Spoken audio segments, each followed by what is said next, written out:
तो हाँ जी प्यारे स्टूडेंट्स, स्वागत है आप सबका आपके अपने इस पसंदीदा चैनल जैकेश तिवारी में कुछ धमाकेदार और बेहतरीन क्लास में, जिसमें आज हम जो आपकी क्लास 12 का फिजिक्स है इसके चैप्टर नंबर फर्स्ट वैद्युत आवेश के फर्स्ट लेक्चर की बात करने वाले हैं। और इसमें चैप्टर से इंट्रोडक्शन वाले कॉन्सेप्ट की बात की जाएगी। आप ये भी समझ लीजिए कि किसी भी रीजन से अभी तक आपने अपनी क्लास नहीं की थी या मान चलो स्टार्ट किया था बट पढ़ाई कंटिन्यू नहीं हो पाई, कोई भी प्रॉब्लम हो, एक बात ये भी समझो, डेली आपको बताया नहीं जाएगा। आपको जो टाइम दिया गया उस समय से आप लोग आ जाइए यहाँ पर, हम आपको यहीं पर मिलेंगे। आया समझ में?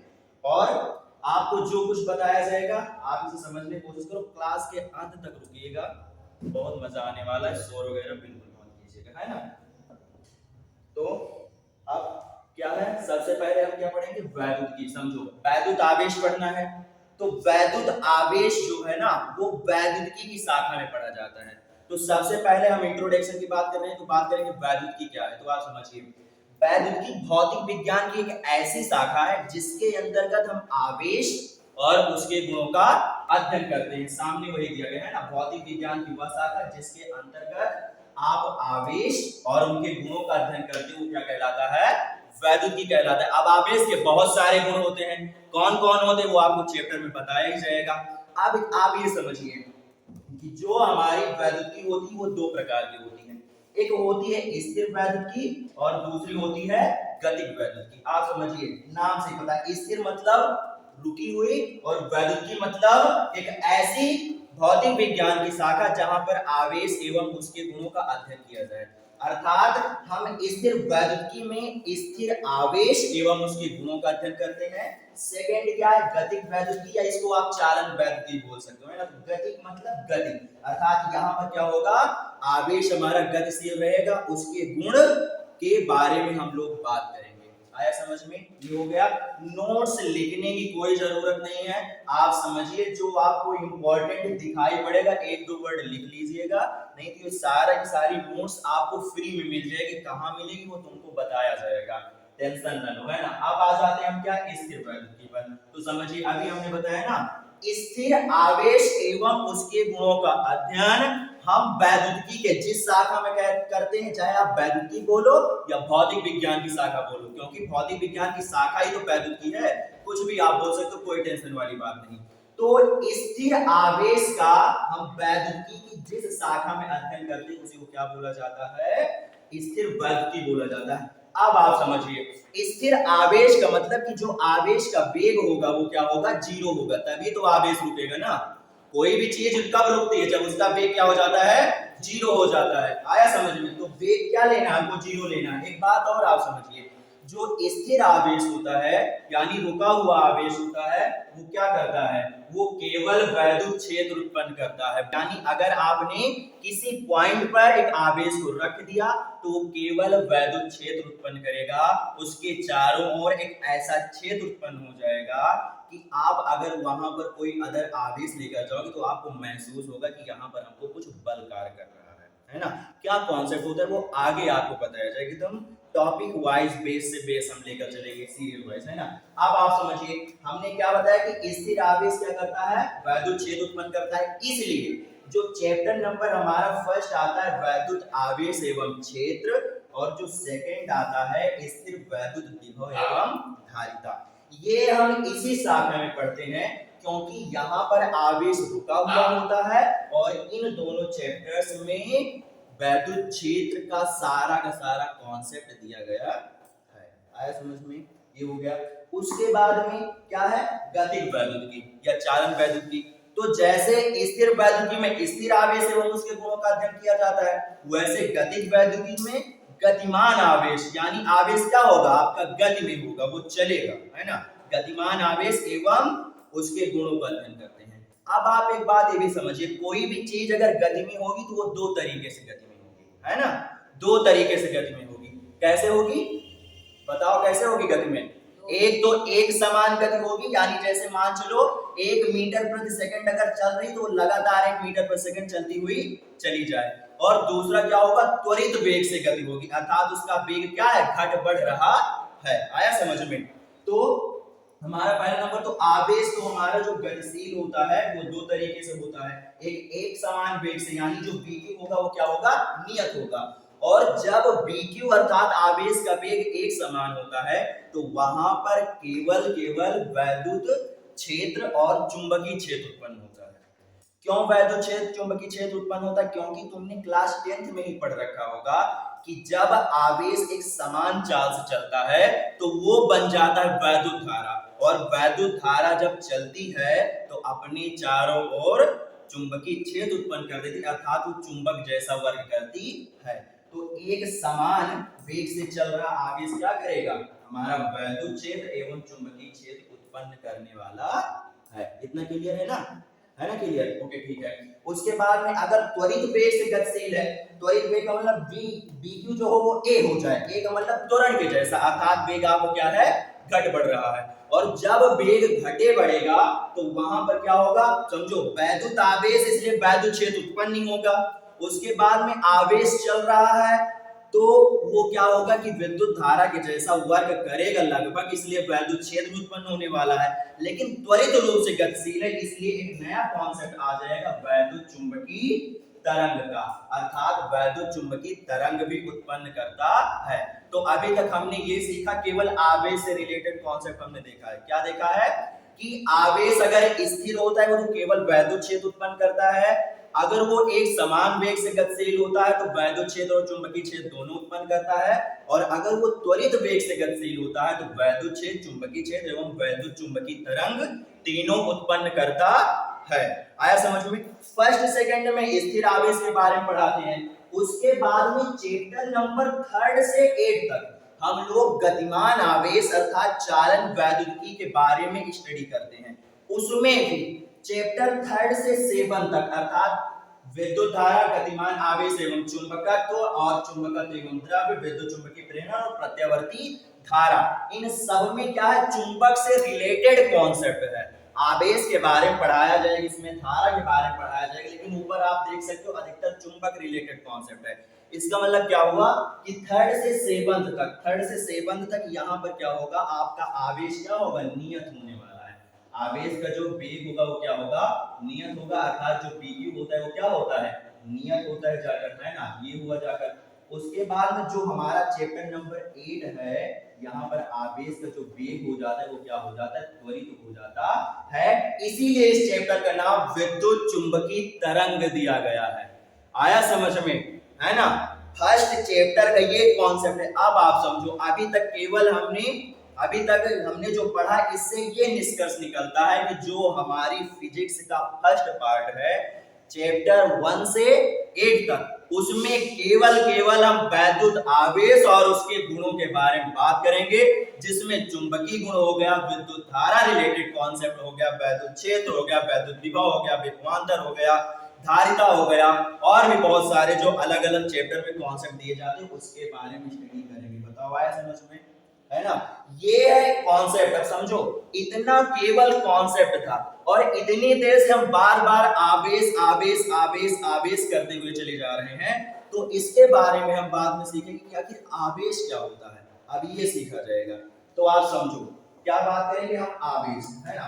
तो जैसे आप समझिए, जैसे पानी का गुण है बहने का, पानी का गुण है बहने का, आग का गुण है जलने का, एक पिता का अपने बच्चों से गुण है प्यार करने का, वैसे ही जो वैद्युत आवेश है ये किसी भी वस्तु का एक ऐसा गुण होता है कि अगर आवेश उसमें उत्पन्न हो गया तो उस वस्तु में वैद्युत क्षेत्र एवं चुंबकीय क्षेत्र उत्पन्न हो जाएगा। अभी हमने बताया ना, वैद्युत आवेश के कारण ही तो वैद्युत क्षेत्र और चुंबकीय क्षेत्र उत्पन्न होता है। बस ये है कि जब स्थिर रहेगा तो क्या होगा, हमारा वैद्युत क्षेत्र उत्पन्न होगा, और जब गतिमान होगा तो क्या होगा, चुंबकीय क्षेत्र उत्पन्न हो जाएगा। तो अगर वस्तु में वैद्युत आवेश आ गया तो वैद्युत क्षेत्र और चुंबकीय क्षेत्र उसमें क्या होगा, उत्पन्न हो जाने वाला है। और अगर बाई चांस कहीं पर पहले से उत्पन्न है तो उनके प्रभाव का वो क्या करेगी, अनुभव भी करेगी। और प्रभाव का अनुभव कैसे करेगी, ये कैसे पता चलेगा? तो जैसे रदरफोर्ड ने वो क्या किया था, परमाणु वाले चैप्टर में प्रयोग किया था ना, तो उन्होंने क्या किया था, अल्फा कणों को फेंका तो फिर से अल्फा कण वापस आ गए, तो उनको पता चला कि यहाँ पर बीच में धन आवेश है, यही तो कॉन्सेप्ट हुआ था ना। इसका मतलब क्या होगा कि अगर सेम प्रकृति है तो क्या होगा कि मार्ग में जिस भी वस्तु को आप फेंकोगे उसके मार्ग में क्या होगा, विक्षेप उत्पन्न होगा, ताकि वो अपने मार्ग से भटक जाएगी। या सिंपल कॉन्सेप्ट ये आप समझ सकते हो, अगर तुम्हारे जैसा कोई दूसरा पर्सन है, अर्थात तुम्हारा कोई दुश्मन है, तो अगर तुम उसके रास्ते से जाओगे तो वो तुमको जाने देगा? नहीं जाने देगा ना, नहीं जाने देगा भाई। तो क्या है यहाँ पर समझो, नीचे क्या दिया गया है। तो पहला नंबर की वैद्युत क्षेत्र उत्पन्न होगा, तो उसमें वैद्युत, अगर वैद्युत आवेश उत्पन्न हो तो वैद्युत क्षेत्र और चुंबकीय क्षेत्र वैद्युत उसके वस्तु के अंदर आ जाएगा, और अगर पहले से है तो उसका अनुभव भी करेगा। और जो ये आवेश ना, इसको हम प्रदर्शित करते हैं क्यू से, और ये होती है एक अदिश राशि, यानी इसमें दिशा की जरूरत नहीं है। आप ये नहीं कहोगे कि वस्तु में दक्षिण साइड को, है ना, दक्षिण साइड को इतना आवेश उत्पन्न हुआ, पूरब साइड को इतना आवेश उत्पन्न हुआ, नहीं, केवल आवेश उत्पन्न होगा बस। आया इतना समझ में? अब आप समझो, जो हमने यहाँ पर बताया उसके बारे में आप समझो। जैसे मान लो हमने ले लिया उदासीन वस्तु, पहला नंबर, तो जब वस्तु में आवेश आ जाता तो उसको बोलते हैं आवेशित वस्तु, है ना। तो इसका मतलब ये जो वस्तु नीचे दी गई इसमें क्या है, आवेश है। और जो उदासीन है, तो उदासीन में क्या होता है, आवेश जो होता है कुल वो 0 होता है। ये आप नहीं कहोगे आवेश नहीं होता, है ना, क्योंकि आवेश संरक्षण का नियम भी इस चैप्टर में दिया गया है, उसको हम आगे पढ़ाएंगे। हर एक वस्तु में आवेश होता है, बट जो नेट आवेश होता है वो शून्य होता है, इसलिए हम क्या बोलते हैं, इसको उदासीन बोलते हैं। अर्थात इसमें धनात्मक आवेश और ऋणात्मक आवेश दोनों की संख्या बराबर है, और ये आवेशित तो क्या हो सकता है, धनात्मक आवेश ज्यादा हो या ऋणात्मक आवेश ज्यादा हो, क्योंकि यहाँ पर ये तो बताया नहीं कि ये धन आवेशित कि ऋण आवेशित है। तो आप समझो, ये हमने एक ऐसा क्षेत्र लिया है जहां पर वैद्युत क्षेत्र एवं चुंबकीय क्षेत्र है, सही का निशान मतलब है। तो अगर आप उदासीन वस्तु को क्या करोगे, इस क्षेत्र में फेंकोगे, समझने की कोशिश करो। अगर आप उदासीन वस्तु को इस क्षेत्र में फेंकोगे, तो जब फेंकोगे तो बिल्कुल भी परिवर्तन इसके रास्ते में नहीं होगा, इसके रास्ते में क्या होगा, बिल्कुल भी परिवर्तन नहीं होगा, और ये बगैर अपने मार्ग से भटके हुए सीधे निकल जाएगी। बताओ ये समझ में आया कि नहीं, ये सीधे निकल जाने वाली है। लेकिन अगर आवेशित, समझो यहाँ पर भी आवेश है और वैद्युत क्षेत्र चुंबकीय क्षेत्र उत्पन्न है, तो यहाँ पर भी तो आवेश है, और दुश्मन जब दुश्मन के सामने जाएगा तो मार तो होगी जरूर, सिंपल सी बात है ना। तो ये क्या होगा, अपने मार्ग से भटक जाने वाला है। अर्थात आप समझो, क्या करो, आप क्या करो, आप जब इस वस्तु को भेजोगे तो क्या होगा, ये अपने मार्ग से क्या होगी, विक्षेपित हो जाएगी, अर्थात अपने मार्ग से भटक जाने वाली। इसको कैसे जाना चाहिए था, समझो, इसको कैसे जाना चाहिए था, इसको ऐसे जाना चाहिए था ना, है ना, ये ऐसे जाना चाहिए था, ये यहाँ पर सीध में निकलती, लेकिन वैद्युत क्षेत्र होने के कारण ये क्या हुई, अपने मार्ग से भटक गई। इसलिए हम ये बोल सकते हैं, सिंपल सी बात जो ऊपर दिया गया, ये बात एकदम सही है कि अगर पहले से विद्युत क्षेत्र और चुंबकीय क्षेत्र उत्पन्न है ना, तो अगर आप कोई आवेशित वस्तु उस क्षेत्र में फेंकोगे तो अपने मार्ग से भटक जाएगी। अर्थात अगर वस्तु में आवेश है तो वो कहीं अलग, अगर आवेश उत्पन्न है वस्तु में तो वो क्या करेगा, उसके प्रभाव का अनुभव भी कर लेगी। इतना आया समझ में? उसके बाद में हमने जस्ट अपोजिट एक ऐसा क्षेत्र लिया जहां पर है ही नहीं है, और जब है नहीं, जब कोई रोकने टोकने वाला नहीं, तो आराम से आओ जाओ घर अपने यार, है ना, यही तो हो जाएगी ना। तो समझो यहाँ पर क्या है, आप चाहे उदासीन वस्तु लो या आवेशित वस्तु लो, कोई भी टेंशन लेने वाली बात नहीं है, ये भी ऐसे सीधे निकल जाने वाली है, और आपकी जो दूसरी वाली वस्तु है ये भी ऐसे सीधे निकल जाएगी, कोई भी टेंशन वाली बात नहीं होगी। बताओ इतना आया समझ में? इतना अभी तक क्लियर है ना? अगर क्लियर है तो बोलो भाई क्लियर, कम से कम पता तो चले कि सामने बच्चे बैठे हुए हैं। क्लियर है? तब फिर ठीक है, जब क्लियर है तो फिर ठीक है ना। अब आ जाओ आगे आ जाओ। यहाँ पर क्या है, ये जो है ये नोट पॉइंट इसलिए हमने डाला क्योंकि ये एनसीईआरटी का टॉपिक है, ये एनसीईआरटी का टॉपिक है। और एनसीईआरटी अगर बुक आपके पास है तो उसमें ये बताया गया है कि जब वस्तु में आवेश उत्पन्न हो जाता है तो वो हल्की हल्की वस्तुओं को क्या करता है, आकर्षित करने लगता है। ये एक बात ये भी आप समझ लो कि चाहे वस्तु में आवेश हो या आवेश ना हो, आकर्षण होगा जरूर। कब आकर्षण होता है, कब नहीं आकर्षण होता है, इसके बारे में आगे बात किया जाएगा जब हम आवेशों के गुण को पढ़ेंगे तब, है ना। इसलिए हमने ये ब्लैंक पेज यहाँ पर छोड़ दिया है, इसको बाद में पता चलेगा। लेकिन आप ये समझिए कि अगर वस्तु में आवेश उत्पन्न हो गया ना, अर्थात आवेशित वस्तुएं हल्की हल्की वस्तुओं को अपनी ओर क्या करती हैं, आकर्षित करती हैं, है ना, आकर्षित करती हैं। और ये बताया किसने था, तो आज से लगभग 2500 वर्ष पहले थेल्स नाम के एक यूनानी व्यक्ति थे। दार्शनिक यहाँ पर लिखा हुआ है। दार्शनिक और वैज्ञानिक में केवल इतना अंतर होता है कि वो लोग क्या करते हैं, जो वैज्ञानिक होते हैं वो प्रकृति की खोज के बारे में देखते हैं, है ना, प्रकृति में कैसे ये घटी है घटना उसके बारे में देखते हैं। लेकिन जो दार्शनिक होते हैं वो प्रकृति के चक्कर में नहीं पड़ते, वैसे वो नॉर्मल केवल कॉन्सेप्ट दे देते हैं बस, है ना। तो क्या दिया गया यहाँ पर, 2500 वर्ष पहले थेल्स नामक यूनानी दार्शनिक क्या किया था, अंबर और ऊन नामक पदार्थों को आपस में रगड़ा, और रगड़ा तो ये क्या हुई, आवेशित हो गई, है ना। तुमको आगे पढ़ाया जाए घर्षण द्वारा आवेशन, यानी दो वस्तुओं को आपस में रगड़ने से क्या होगा, उनमें आवेश उत्पन्न हो जाएगा, है समझ में। तो इनको जब रगड़ा तो इनमें उत्पन्न हो गया आवेश। फिर ये जब हल्की हल्की वस्तुओं था जैसे कागज के पास लेकर गए ना, तो इनमें क्या हुआ, हल्का हल्का आकर्षण होने लगा। क्यों आकर्षण होने लगा, उसके रीजन की बात करें तो जब अंबर और ऊन को आपस में रगड़ोगे तो अंबर हो जाएगा क्या, कौन सा आवेश ऊपर आएगा, नेगेटिव। अंबर पर नेगेटिव आएगा, ऊन पर आएगा पॉजिटिव। और उसके बाद जो कागज यानी हल्की हल्की वस्तुओं को लेते हो वो होती उदासीन। और तुमने पढ़ रखा होगा कि जो उदासीन, या आप ये समझो नेगेटिव और पॉजिटिव के बीच में क्या होता है, आकर्षण होता है ना। जब अलग अलग प्रकृति होगी तभी तो आकर्षण होगा, जब अलग अलग सोच होगी तभी तो कुछ जाकर मान चलो मिलने जुलने वाला है। और जब एक जैसी सोच है, तुम भी लड़ने के ही मूड में हो, सामने वाला भी लड़ने के मूड में, तो कहां से आकर्षण होगा, प्रतिकर्षण ही तो होने वाला है। तो वही है यहाँ पर कि तुमने पढ़ रखा होगा कि अलग अलग आवेश क्या करते हैं, एक दूसरे को आकर्षित करते हैं। उदासीन वस्तु में माइनस आवेश और धन आवेश दोनों होता है। इसलिए क्या होगा, जब अंबर को ले जाओगे तो ये क्या करेगा, उस उदासीन में से पॉजिटिव अट्रैक्ट करेगा, अर्थात हल्का आकर्षण इससे भी होगा। और अगर ऊन को जब लेकर जाओगे तो ये क्या करेगा, ये नेगेटिव को अट्रैक्ट करेगा, अर्थात हल्का आकर्षण इससे भी होने वाला है। इसका जो कॉन्सेप्ट है बहुत ज्यादा आगे बढ़ चढ़ के हम लोग थोड़ा आगे वाले टॉपिक में क्लियर करते हैं, समझ में। आगे देखो क्या यहाँ पर दिया गया है। हम लोग बात करते हैं आवेश के मात्रक से। तो सबसे पहले एसआई मात्रक आता है। क्यों ऐसा एसआई मात्रक सबसे इंपॉर्टेंट है, क्यों इंपॉर्टेंट है, क्योंकि जो एसआई मात्रक होता है इसी से न्यूमेरिकल सॉल्व किया जाता है। और फिजिक्स एक ऐसा सब्जेक्ट है कि आपको न्यूमेरिकल तो करना ही पड़ेगा, अर्थात अंकीय क्वेश्चनों को सॉल्व करना कंपलसरी है। नहीं तो लगभग आप ये समझ सकते हो कि कम से कम अगर देखा जाए तो 15 से 20 मार्क्स का क्वेश्चन मिल जाता है एमसीक्यू, वो क्या बोलते हैं न्यूमेरिकल में।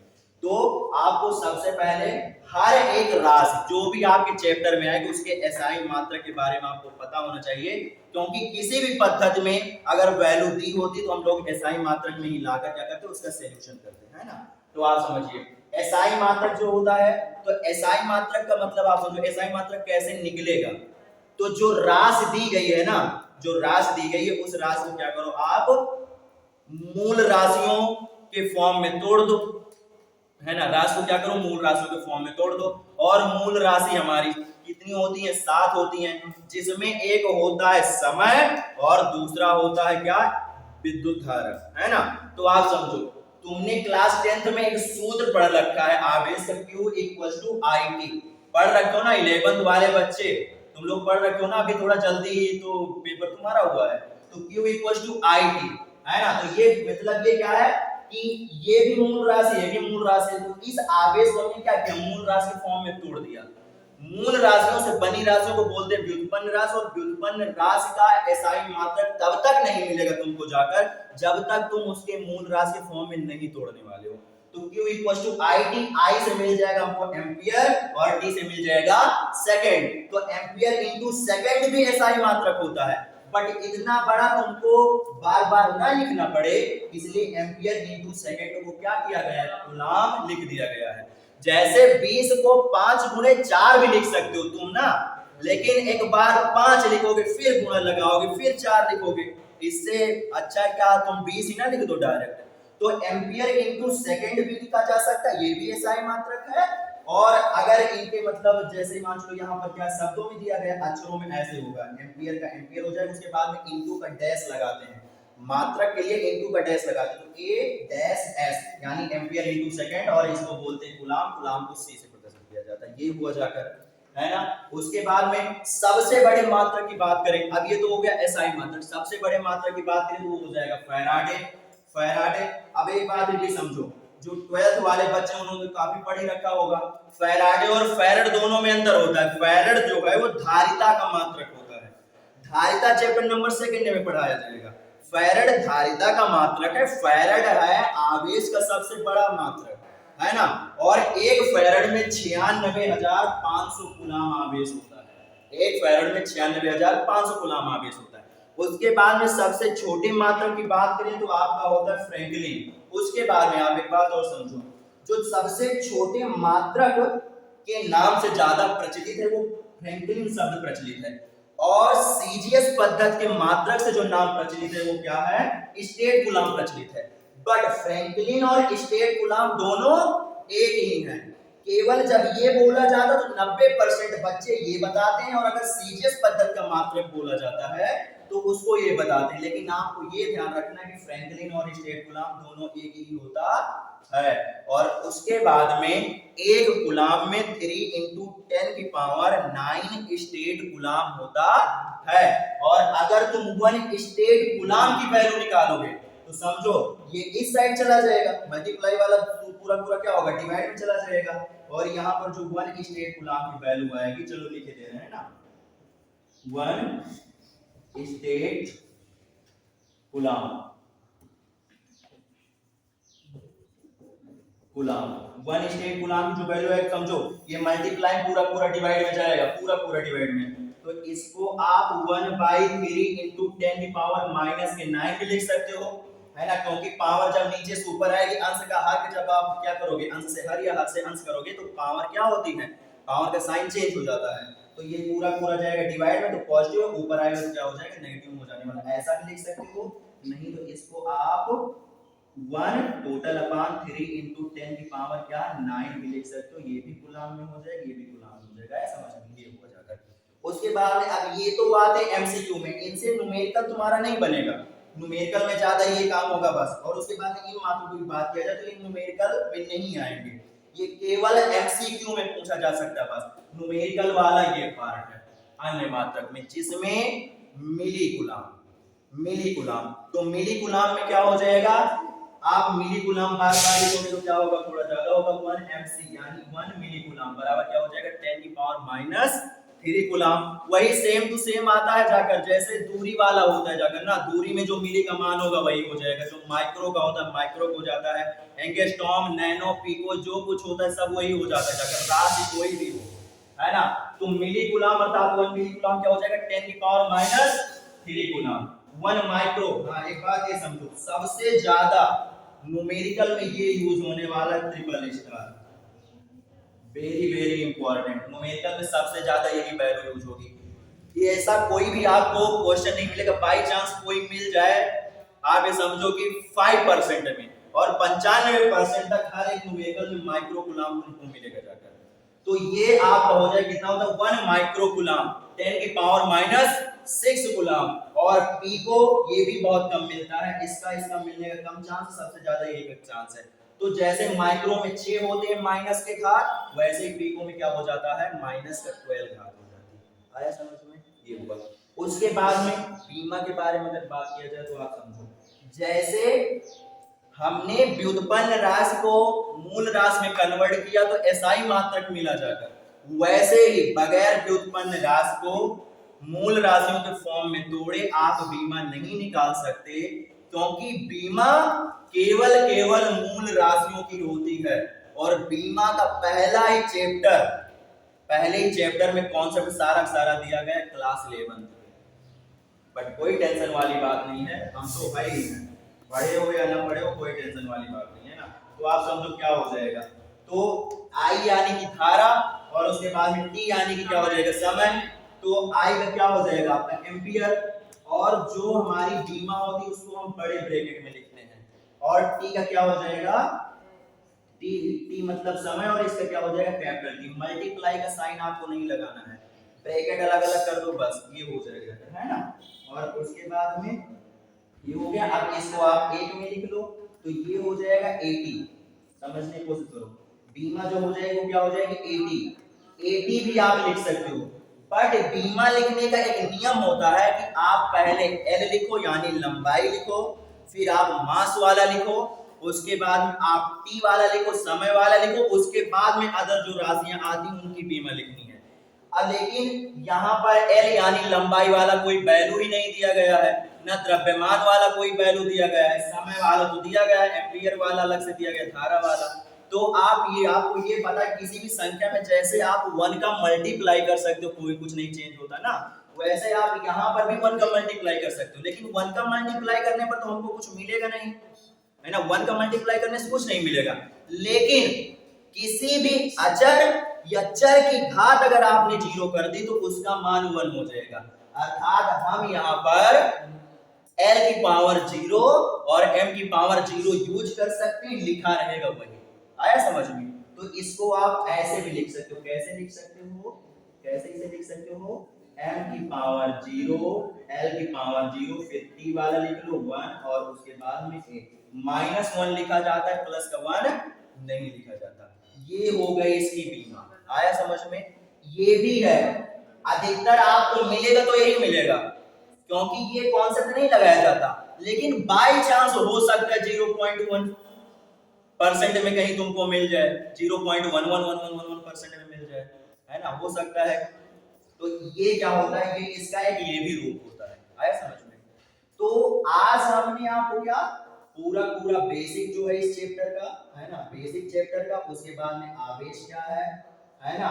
हम फर्स्ट पार्ट में फिजिक्स से पढ़ते क्या है, ये क्या होता है क्या नहीं होता, उसके बाद में आवेश का मात्रक, ये सारा का सारा कॉन्सेप्ट हमने बताया है। इस कॉन्सेप्ट का जो है मतलब जो बचा हुआ पार्ट वो आपको आगे बताया जाएगा जब हम लोग आवेश के गुणों को पढ़ेंगे। आया समझ में। सो ये जो क्लास है ये आज यहीं तक रहेगी, उसके बाद फिर मिला जाएगा आपको नेक्स्ट क्लास में। ओके, सो बाय बाय स्टूडेंट्स।